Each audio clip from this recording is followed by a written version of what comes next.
అండి, అందరికీ నమస్కారం. ఈరోజు మనం తులారాశి వారి గురించి తెలుసుకుందాం. జూన్ 19 మీ జీవితంలో ఒక ప్రత్యేకమైనటువంటి రోజు కాబోతుంది. మరి ఈరోజు మీ యొక్క గ్రహస్థితుల్లో ముఖ్యమైనటువంటి విషయాన్ని సూచించబోతుంది. మరి చాలా కాలంగా మీ మనసులో పెట్టుకున్న ఒక ముఖ్యమైనటువంటి కోరిక, ఒక శుభవార్త రూపంలో ఒక అవకాశం కోసం ఎదురు చూస్తూ ఉంటారు. ఎన్నిసార్లు ప్రయత్నించినా ఆలస్యం అవుతూ వచ్చినటువంటి పనులు క్రమక్రమంగా అన్నీ కూడా మీకు ఒక దిశలో కదలడం కూడా ప్రారంభం అవుతున్నాయి. మీ సహనం, పట్టుదల, నమ్మకానికి ఫలితం కనిపించేటటువంటి సమయం మిత్రమా. మరీ ముఖ్యంగా ఎన్నాళ్ళుగో ఎదురు చూస్తున్న ఒక విషయం ఈరోజు సాయంకాలం సానుకూలంగా దిశలో కదిలేటటువంటి అవకాశాలు అయితే కనబడుతున్నాయి. మరి గత కొంతకాలంగా మీ మనసులో ఒక కోరికను పెట్టుకున్నారు. అది అనేక రకాలైనటువంటి విషయాల గురించి మీరు ఎన్నో ప్రయత్నాలు చేస్తూనే ఉన్నారు. ముఖ్యంగా చూస్తే ఆగిపోయినటువంటి ఉద్యోగ అవకాశాలు కావచ్చు, వ్యాపారంలో కానీ కొత్త ఆర్డర్లు లేదా లాభదాయకమైనటువంటి పరిచయాలు, ఎన్నో పరిచయాల గురించి, అలాగే రావాల్సినటువంటి డబ్బు గురించి, కుటుంబంలో ఒక శుభకార్యం గురించి, అలాగే వివాహంలో ప్రయత్నాలు చేస్తున్నటువంటి ఒక అనుకూలమైనటువంటి సమయం గురించి ఈ రోజున ఈ రాశివారి జీవితంలో మరి న్యాయంగా ఆలోచించే స్వభావం ఉన్నవారు మీరు.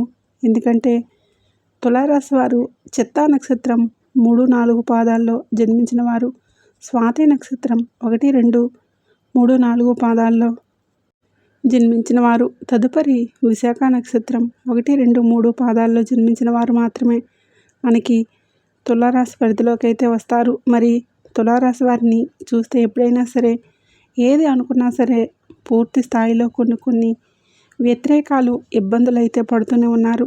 గత కొంతకాలంగా మీ మనసులో చాలా కోరికలు ఉన్నాయి. అది ఉద్యోగానికి సంబంధించింది, లేదా వ్యాపారపరంగా కావచ్చు, కుటుంబపరంగా కావచ్చు. అనేక రకాలైనటువంటి సంఘటనలు చాలా కాలంగా ఎదురు చూస్తున్నారు. ఎప్పుడు జరుగుతుందో, ఎప్పుడు నాకు మంచి శుభవార్తలు వస్తాయి, నా ప్రయత్నాలు ఎప్పుడు ఫలితంగా కనిపిస్తాయి అనే ప్రశ్నలు మీరు ఎప్పటికప్పుడు అనుకుంటూనే ఉన్నారు. మరి ఈ యొక్క ప్రయత్నాలన్నీ కూడా ఎప్పుడు కనిపించట్లేదు అనే ప్రశ్నలు కూడా మీ మనసులో ఎన్నోసార్లు వచ్చే ఉంటాయి.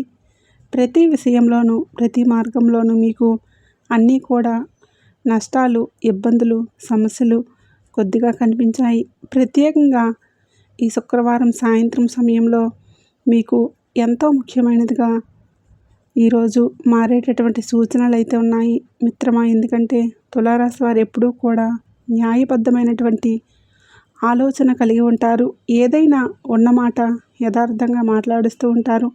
మనసులో ఒకటి, బయటకు ఒకటి ఎప్పుడు వీరికి ఉండదు. మనస్ఫూర్తిగా ఏ పనైనా చేస్తారు. ఒకసారి కనుక ఆ పని అనుకున్నారంటే ఎంతటి వాళ్ళు ఇన్ని రకాలుగా చేసినా కూడా ఎవరూ కూడా ఆపలేరు. కానీ గతంలో కొన్ని నెలలుగా, కొన్ని వారాలుగా, కొన్ని సంవత్సరాలుగా కూడా ఎన్నో బాధలు పడుతున్నారు. అయినా వాళ్ళ అవహేళనలు చేయటం, మన వాళ్ళు అనుకున్న వాళ్ళు మనల్ని నష్టపెడతాం, డబ్బు గురించి ఆలోచనలు, ఎంత కష్టపడినా సుఖం లేదని బాధ, ఏదన్నా విదేశీ ప్రయాణాలు వెళ్ళాలనుకున్నా ఆగిపోవటం, రావాల్సినవి రాకుండా ఉండిపోవటం, మన అనుకున్న వాళ్ళే మనల్ని నష్టం కలిగించి వ్యతిరేకంగా మారడం, ఎన్నో ఇబ్బందులు, ఎన్నో సమస్యలు, చికాకులు కూడా పడినటువంటి సందర్భాలు కూడా చాలానే ఉన్నాయి. మరి అలాంటివన్నీ కూడా ఈరోజు ఒక్కసారిగా మీరు ఊహించిన విధంగానే పూర్తి నష్టాల్లోకి వెళ్ళినటువంటి సందర్భాలు కూడా ఉన్నాయి. భగవంతుడిని వేడుకొని, నాకు ఎందుకు ఇన్ని కష్టాలు, ఇక నా జీవితం ఇంతేనా, నా సమస్యలు ఇంకా పోవా అని కూడా మీరు ఎన్నో రకాలుగా, ఎన్నో రోజులుగా బాధపడుతూనే ఉన్నారు. మరి అలాంటి వారందరికీ కూడా ఈ రోజున తులారాశి వారికి మరి కొన్నిసార్లు ఎక్కువ ఆలోచించడం వలన అవకాశాలు కూడా ఆలస్యమయ్యాయి. ప్రస్తుతం గ్రహస్థితులు మీకు అనుకూలంగా మారుతున్నాయి మిత్రమా. ఎన్నాళ్ళకు ఎదురు చూస్తున్నటువంటి కొన్ని విషయాలు ఇప్పుడు నెరవేరే అవకాశాలు బలంగా కనబడుతున్నాయి. అందులో ముఖ్యంగా విదేశీ ప్రయాణం, దూర ప్రాంతాలకు సంబంధించినటువంటి అవకాశాలకి మంచి సూచనలు కనిపించేటటువంటి అవకాశాలు అయితే ఉన్నాయి. ఎంతోమంది విదేశాలకు వెళ్ళాలని, విదేశాల్లో స్థిరపడాలనో లేదా విదేశాల్లోకి వెళ్ళి చదువుకోవాలనో చాలామంది అనుకుంటున్నారు తులారాశి వారు. కానీ కొన్ని పనులు ఆగిపోవడమో, లేదంటే చదువుల్లో కొద్దిగా వెనక్కి వెళ్ళిపోవడమో, లేకపోతే మనీ ప్రాబ్లం దగ్గర ఆగిపోవటమో, లేదా వీసా రిజెక్షన్ వల్లనో ఇలా కొన్ని ప్రాబ్లమ్స్ అనేవి పడుతున్న వారికి ఈ రోజున తులారాశి వారి జీవితంలో మరింత అద్భుతమైనటువంటి అవకాశాలు మీ జీవితంలో ఊహించినటువంటి మార్పులు వచ్చి మళ్ళీ ఆ విదేశీ ప్రయాణాలు సక్రమంగా సకాలంలో పూర్తయ్యే విధంగా మార్గాలైతే బలంగా కనబడుతున్నాయి. కొన్నిసార్లు ఒక సమాచారం లేదా ఒక వ్యక్తి ద్వారా కూడా మీ వార్త చిరునవ్వు కూడా తీసుకురావచ్చు. ప్రత్యేకంగా శుక్రవారం సాయంత్రం మరి రావాల్సినటువంటి డబ్బు ఒక వ్యక్తి ద్వారా లేదంటే మెసేజ్ ద్వారానో మీకు రావచ్చు. మరి వ్యాపారాల్లో, ఉద్యోగాల్లో ఇక రావు, ఇక జరగదు, ఇక అవ్వదు అనుకున్నటువంటి పనులు కూడా పూర్తిగా మనకి ముందుకు తీసుకువెళ్ళేటటువంటి మార్గాలు అయితే కనబడుతూనే ఉన్నాయి. మీరు కనుక నిర్లక్ష్యపు ముగింపు కనుక పలికితే మీ ఆశలు మళ్ళీ వెలిగించడానికి ఇప్పుడు మీ జీవితంలో అలాంటి క్షణమే వ్యతిరేకంగా కూడా జరగవచ్చు. కాబట్టి ఎట్టి పరిస్థితుల్లోనూ మీరు చేసినటువంటి కష్టానికి ఇప్పుడు గుర్తింపు లభించేటటువంటి అవకాశం ఉంది కనుక ఇప్పటి వరకు ఆలస్యమైనటువంటి పనులన్నీ కూడా ముందుకు కదిలే మార్గాలైతే చాలా బలంగా కనబడుతున్నాయి. ముఖ్యంగా డబ్బుకు సంబంధించినటువంటి వార్తలైతే చాలా తొందరగానే వస్తున్నాయి. అలాగే కుటుంబంలో కూడా ఒక శుభకార్యానికి సంబంధించినటువంటి విషయాలు కూడా ఆ వార్తను కూడా వినబోతున్నారు.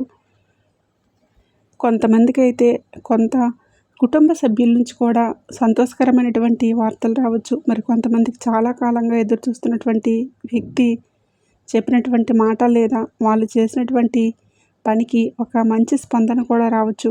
గతంలో ఎన్నోసార్లు ప్రయత్నించిన నిరాశ చెందేటటువంటి మీరు ఈసారి పరిస్థితి కొంచెం భిన్నంగా కనిపిస్తుంది. ఎందుకంటే మీ సహనం, మీ కృషి, మీ నిజాయితీ ఇది ఇప్పుడు మంచి ఫలితాల రూపంలోకి మీ ముందుకు తీసుకువచ్చేటటువంటి అవకాశాలు అయితే కనబడుతున్నాయి. అయితే ఒక చిన్న జాగ్రత్త కూడా అవసరం మిత్రమా. సంతోషకరమైనటువంటి వార్తలు వచ్చినప్పుడు వెంటనే వాటిని మనం ఎక్కువగా ఎదుటివారికి పంచుకోకూడదు. ఎందుకంటే ఆ వార్తను పూర్తిగా అర్థం చేసుకోవాలి. దానివల్ల వచ్చేటటువంటి అవకాశాలను పరీక్షించాలి. ఎందుకంటే ఆ శుభవార్త మీ జీవితంలో కొత్త మార్గానికి నాంది కావచ్చు, లేదా మీ యొక్క పతనానికి కూడా నాంది కావచ్చు. సో తులారాశి వారు శుక్రవారం సాయంత్రం మీకు వచ్చేటటువంటి సందేశాలు లేదా ఫోన్ కాల్ మీ చుట్టూ జరుగుతున్నటువంటి విషయాలు కొంచెం గమనించండి. ఎందుకంటే మీరు చాలా రోజులుగా ఎదురు చూస్తూ ఉన్నటువంటి సమాధానం అక్కడే దాగి ఉందని మనస్ఫూర్తిగా చెప్తూ మీ మనసులో ఉన్న కోరిక మీకు సంబంధించినటువంటి ఒక సానుకూలమైనటువంటి సంకేతం ఈరోజు కనిపించేటటువంటి అవకాశాలు చాలా బలంగా ఉన్నాయి. మీకు అనుకూలమైనటువంటి శక్తులుగా పనిచేస్తున్నాయి. మీ ప్రయత్నాలకు దైవానుగ్రహం తోడవుతుంది. అందుకే ఈరోజు మీరు నిరాశకు దూరంగా ఉండాలి. సానుకూలంగా ఆలోచిస్తేనే మరింత మంచిది. మరి వచ్చే అవకాశాన్ని స్వాగతించడానికి సిద్ధంగా ఉండండి. ఎందుకంటే జూన్ 19 శుక్రవారం సాయంత్రం 6 గంటల తర్వాత మీరు ఎన్నాళ్ళుగా ఎదురు చూస్తున్నటువంటి విషయాలు నెరవేరబోతున్నాయి. కనుక మరీ ముఖ్యంగా మీ జీవితంలో మరింత ఉపయోగకరంగా కూడా మారేటటువంటి అవకాశాలు, ఆ శుభవార్తల వల్ల కలిగేటటువంటి ఉపయోగాలు, ముందుగా మానసిక ప్రశాంతత పెరుగుతుంది. ఆర్థికంగా మెరుగుపడేటటువంటి అవకాశాలు ఉంటాయి. కుటుంబ సభ్యుల నుండి గౌరవ సహకారాలు లభిస్తాయి. ఆత్మవిశ్వాసం పెరుగుతుంది. భవిష్యత్తు ప్రణాళికలు చాలా ధైర్యంగా అమలు చేసేటటువంటి అవకాశాలు కూడా ఉన్నాయి. నిలిచిపోయినటువంటి పనులు పూర్తయినటువంటి దిశగా కూడా అడుగులు పడతాయి మిత్రమా. కాబట్టి ఇలాంటి సమయంలోనే మీరు శుక్రవారం లేదా గురువారం లక్ష్మీదేవిని ప్రార్థించడం మంచిది. లక్ష్మీ అష్టోత్తరం లేదా శ్రీ మహాలక్ష్మీదేవి అయి నమః అనే మంత్రాన్ని మీరు 108 సార్లు జపించి, అలాగే మీ శక్తికి తగ్గట్లుగా తెల్లని వస్త్రం, బియ్యం లేదా పాలు అవసరమైన వాటిని దానం చేయడం కూడా చాలా శుభప్రదం. తులారాశి వారికి ఆలస్యమైన ఫలితం ఖచ్చితంగా లభించే యోగాలు కనిపిస్తూ ఉన్నాయి కనుక మీరు ఎంతో కాలం నుండి ఎదురు చూస్తున్న అవకాశం అయితే వస్తుంది. సో నమ్మకాన్ని కోల్పోకుండా ప్రయత్నాలు కొనసాగించండి. మీ జీవితంలో ఆనందాలకు, ఐశ్వర్యాలకు అభివృద్ధి కలగాలని మనస్ఫూర్తిగా కోరుకుంటున్నాను. ధైర్యంతో ముందుకు సాగండి. అదృష్టం మీ వైపు నడవడం అయితే కన్ఫామ్గా ఖాయం. కానీ ఆ నిరీక్షణకి ముగించేటటువంటి సమయం కనుక ఈ సాయంత్రమే మీకు అర్థమయ్యేటటువంటి పరిస్థితులు కూడా అర్థమవుతాయి. కాబట్టి తులారాశి వారికి చీకటి పోయిన తర్వాత వెలుగులు రావడం సహజం. అలాగే కష్టాలు పోయిన తర్వాత ఆనందాలు రావటం కూడా సహజం. కాబట్టి తులారాశి వారు ఎక్కడున్నా సరే, ఏది సాధించాలనుకున్నా సరే ఖచ్చితంగా ప్రశాంతమైనటువంటి వాతావరణంలో మీరు నిలబడితేనే మీ జీవితం బాగుంటుంది. మీరు అనుకూలమైనటువంటి స్థితికి కూడా వెళ్తారు. సో ఈ వీడియో మీకు ఉపయోగపడిందని నేను అనుకుంటున్నాను. ఉపయోగపడినట్లయితే తప్పకుండా లైక్ చేయండి. అలాగే మన ఛానల్ని ఫస్ట్ టైం కనుక చూస్తున్నట్లయితే ఇప్పుడే సబ్స్క్రైబ్ చేసుకొని జై సంతోషి మాత అని తప్పకుండా కామెంట్ చేయడం మర్చిపోకండి.